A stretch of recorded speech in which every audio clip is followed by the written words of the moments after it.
ভারত পাকিস্তান মানেই একটু বাড়তি উত্তেজনা। এবারও তার কোনো কমতি নয়, যদিও ভারতের কারণেই এবার চ্যাম্পিয়ন ট্রফিটা গড়াচ্ছে হাইব্রিড মডেলে।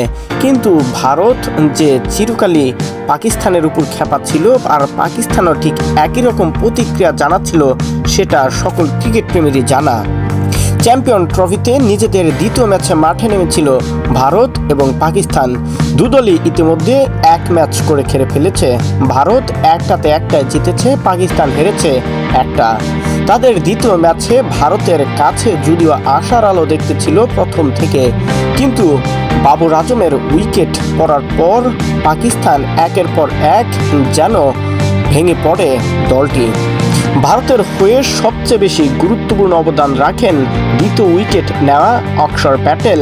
তার ডিরেক্ট স্টাম্পিংয়ে আঘাত হানাটাই যেন ছিল পাকিস্তানের জন্য সবচেয়ে বড় দুঃখের বিষয়। সে ওভারে রান আউট হয়ে মাঠ থেকে ফিরে যেতে হয় ইমামুল হককে। এদিন ভারতের হয়ে যারা বল করেছেন এদের মধ্যে মোহাম্মদ শামি 8 ওভার বল করে 43 রান খরচ করে উইকেট শূন্য। এরপর হর্ষিত রানা 7.4 ওভার করে এক মেডেন আর রান দিয়েছেন 30, উইকেট নিয়েছেন একটি। হার্দিক পান্ডিয়া 8 ওভার খরচ করে 31 রান দিয়ে নিয়েছেন 2 উইকেট। অক্ষর প্যাটেল 10 ওভার বল করে 49 রান খরচ করে নিয়েছেন 1 উইকেট।